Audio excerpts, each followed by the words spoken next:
Hello class. Today, we are learning about Paul Revere and his role in the American Revolution. The American Revolution was fought between the American colonies and the British. The colonies wanted to break free from England's rule. What events led to the American Revolution? Why did the colonies want to break free from England's rule? Hello and greetings fellow learners and historians. And in today's video, I'm going to be going over the top 5 facts about the American Revolutionary War. And starting at number 5, we have the Boston Massacre. The Boston Massacre was a street fight that occurred on March 5th, 1770 between a mob of colonists throwing sticks and stones at a squad of British troops. The presence of the British troops in the city of Boston was increasingly unwelcome. The riot began when about 50 citizens attacked a British sentinel. A British officer, Captain Thomas Preston, called in an additional soldiers, and these too were attacked, so the soldiers fired into the mob, killing 3 on the spot and wounding 8 others, 2 of whom died later. The Boston Massacre was a signal event leading into the Revolutionary War. It led directly to the royal governor evacuating the occupying army from the town of Boston. It will soon bring the revolution to armed rebellion throughout the colonies. And number 4, we have the Boston Tea Party.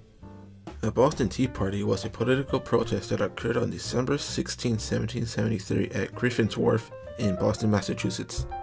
American colonists, frustrated and angry at Britain for imposing taxation without representation, dumped 342 crates of tea imported by the British East India Company into the harbor. The event was the first major act of defiance to British rule over the colonists. It showed Great Britain that Americans wouldn't take taxation and tyranny sitting down, and rallied American patriots across the 13 colonies to fight for independence. And coming in at number 3, we have the Battle of Lexington and Concord. The battles of Lexington and Concord kicked off the American Revolutionary War. Tensions have been building for many years between the residents of the American 13 colonies and British authorities, mainly in Massachusetts. On the night of April 18, 1775, hundreds of British troops marched from Boston to nearby Concord in order to seize an arms cache. Paul Revere and other writers sounded the alarms, and colonial militiamen began to mobilize to intercept the Redcoats' column.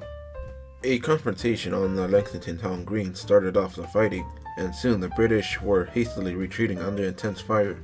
Many more battles followed, and in 1783 the colonists formally won their independence. And coming in at number 2, we have the Battle of Yorktown. The Battle of Yorktown was the last great battle of the American Revolutionary War. It is where the British Army surrendered and the British government began to consider a peace treaty. On September 3, 1783, the Revolutionary War came to an official end with the signing of Paris. Alright, coming in at number 1, we have the Treaty of Paris. The Treaty of Paris of 1783 ended the American Revolutionary War. In the treaty, the British Crown formally recognized American independence and ceded most of its territory east of the Mississippi River to the United States, doubling the size of the new nation and paving the way for westward expansion. Alright, that's the end of this video. I would like to say thank you for watching, please subscribe, and have a good day. See you on the next video. Let's look at a quick video about the American Revolution so that we can best understand why Paul Revere's role was so important.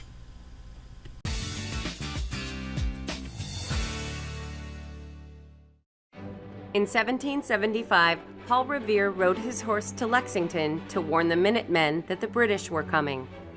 Paul Revere was a great example of an ordinary man who became politically involved and who becomes symbolic of the American Revolution as someone who risked everything to make history and to change the world. Paul Revere was born on New Year's Day, 1735, in Boston, Massachusetts. Paul Revere was an artisan, and that's a very important class in the 18th century. By 1760, Paul Revere was a master silversmith and sold his wares throughout Boston because he was a guy who knew everybody in Boston. Revere married Sarah Orne in 1757, and after her death, Rachel Walker in 1773. In total, he had 16 children.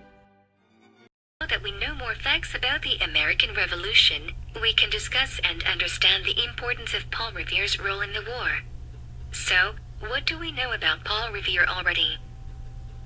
British soldiers invaded Boston in 1768.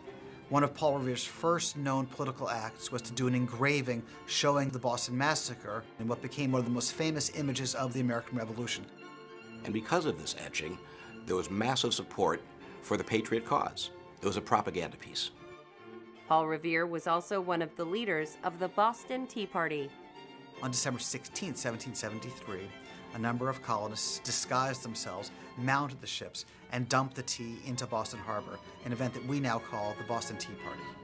Paul Revere was one of only 2 Patriot leaders who was publicly identified as having been involved in the Boston Tea Party. Paul Revere was a courier for the Patriots, and as such, he was told to ride to Lexington to warn John Hancock and Samuel Adams that the British were coming. So late on the evening of April 18, 1775, he rode from Boston to Lexington to warn these men. A big part of the reason why we remember Paul Revere's ride to this day is Henry Wadsworth Longfellow's famous poem, The Midnight Ride of Paul Revere. One if by land and 2 if by sea, and I on the opposite shore will be, ready to ride and spread the alarm through every Middlesex village and farm, for the country folk to be up and to arm. During the Revolutionary War, Revere served as a lieutenant colonel of artillery in the Massachusetts militia. Paul Revere also manufactured gunpowder and cannons for the Revolutionary War, and he actually was the first one to produce paper money for the United States. Following the war, Revere expanded his business interests and opened the country's first successful copper rolling mill, which provided the U.S. Navy a domestic source to copper bottom its ships. Revere died a wealthy man in Boston on May 10, 1818, at the age of 83. Paul Revere represents this kind of David versus Goliath kind of quality that we like to think of ourselves as being part of our national history. You've got this British force that's sent out, and it's the one guy on his horse riding at midnight who manages to defeat them. I think we really like that. Mark Twain is now thought of as America's first celebrity because he was so good at capturing the public imagination, and it became important to him to have a public image. Paul Revere played an important role in the Revolutionary War. Now, turn and talk with your neighbor about why Paul Revere's role was important and what could have happened had he not successfully completed his ride.